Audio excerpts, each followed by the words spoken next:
पहलगाम येथील दहशतवादी हल्ल्यानंतर जगभरात संतापाची लाट उसळली। या हल्ल्यात पाकिस्तानचा हात असल्याचे पुरावे देखील मिळालेत। यानंतर भारत सरकारने पाकिस्तानवर कठोर कारवाई करण्यास सुरुवात केली। पंतप्रधान नरेंद्र मोदी यांच्या अध्यक्षतेत झालेल्या CCS बैठकीत पाकिस्तानचं कंबरडं मोडणारे 5 निर्णय घेण्यात आले। यात एक निर्णय अटारी वाघा बॉर्डर बंद करण्याचाही होता। या निर्णयानंतर वाघा बॉर्डर बंद झाली। या मार्गे दोन्ही देशातील नागरिक एकमेकांच्या देशात जाऊ शकणार नाहीत। तसेच जो काही व्यापार होता तो देखील बंद झाला।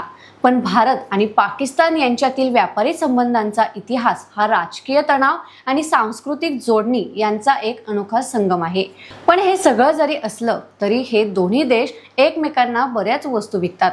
तसंच काही बाबतीत दोन्ही देश एकमेकांवर अवलंबून देखील आहेत। आणि यामध्ये पाकिस्तान भारताकडून नेमक्या कोणत्या वस्तू आयात करतो आणि तो भारतावर कोणत्या गोष्टींसाठी अवलंबून आहे हे सगळं आपण पाहणार आहोत या व्हिडिओच्या माध्यमातून। नमस्कार, मी आरती आणि तुम्ही पाहताय बखर लाईव्ह।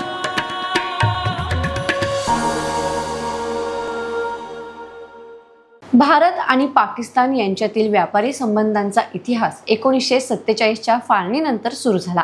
फाळणीपूर्वी एकच अर्थव्यवस्था असलेली ही दोन राष्ट्र स्वतंत्र झाल्यावरही काही प्रमाणात एकमेकांवर अवलंबून राहिली। 1947 ते 1965 पर्यंत दोन्ही देशांमध्ये व्यापार तुलनेने मुक्त होता।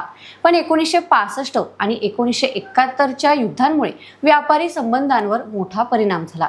1990च्या दशकात भारताने पाकिस्तानला मोस्ट फेवर्ड नेशन म्हणजेच MFN दर्जा दिला। पण पाकिस्तानने हा दर्जा भारताला कधीच दिला नाही। 2019 मध्ये पुलवामा हल्ल्यानंतर भारताने MFN दर्जा मागे घेतला आणि पाकिस्तानवर 200% आयात शुल्क लावलं, ज्यामुळे व्यापार जवळपास थांबला। आता प्रश्न येतो, पाकिस्तान भारताकडून नेमक्या कोणत्या वस्तू आयात करतो? 2019 पर्यंत भारत हा पाकिस्तानचा एक प्रमुख आयात भागीदार होता। भारतातून पाकिस्तानात प्रामुख्याने कापूस, सेंद्रिय रसायनं, औषधं, साखर, खाद्यपदार्थ, प्लास्टिक आणि यंत्रसामग्री यांचा समावेश होता। 2023 मध्ये भारताने पाकिस्तानला $523 मिलियन वस्तू निर्यात केल्या, ज्यात औषध आणि साखर यांचा मोठा वाटा होता।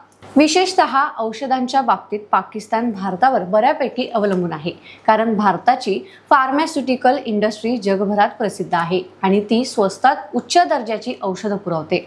याशिवाय भारतातून येणारा कापूस हा पाकिस्तानच्या कापड उद्योगासाठी महत्त्वाचा आहे, जो त्यांच्या अर्थव्यवस्थेचा कणा आहे।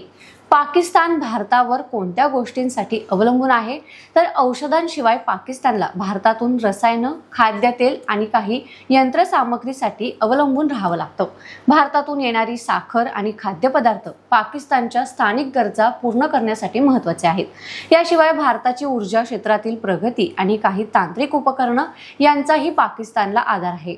जरी थेट आयात कमी झाली असली तरी 2019 नंतर व्यापारात मोठी घट झाली, पण काही आवश्यक वस्तूंची आयात बेकायदेशीर मार्गांनी किंवा तिसऱ्या देशांमार्फत जसं की दुबई मार्फत होत असल्याचं दिसतं। इतिहास पाहता तर 1947 नंतर भारत आणि पाकिस्तान यांनी एकाच चलनाचा वापर काही काळ केला। रिझर्व्ह बँक ऑफ इंडियाने 1948 पर्यंत दोन्ही देशांना सेवा दिली।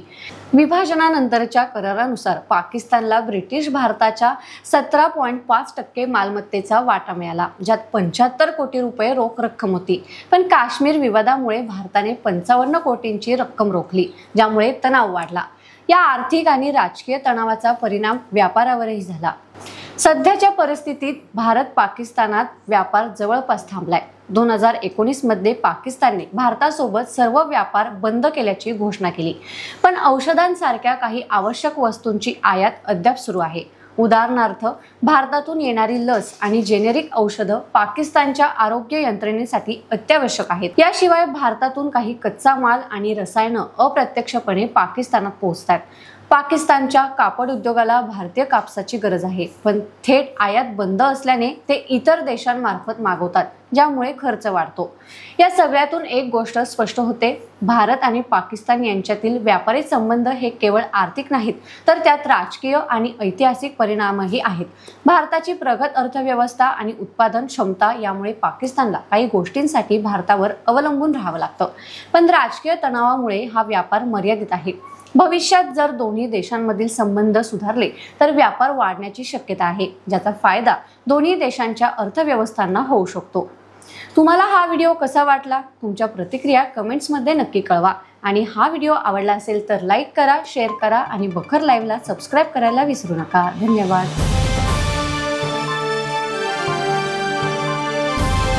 समाजकारण, प्रशासन आणि राजकारणातल्या अचूक विश्लेषणासाठी बखर लाईव्हच्या सोशल मीडिया प्लॅटफॉर्म्सना लाईक, फॉलो आणि सबस्क्राईब करा।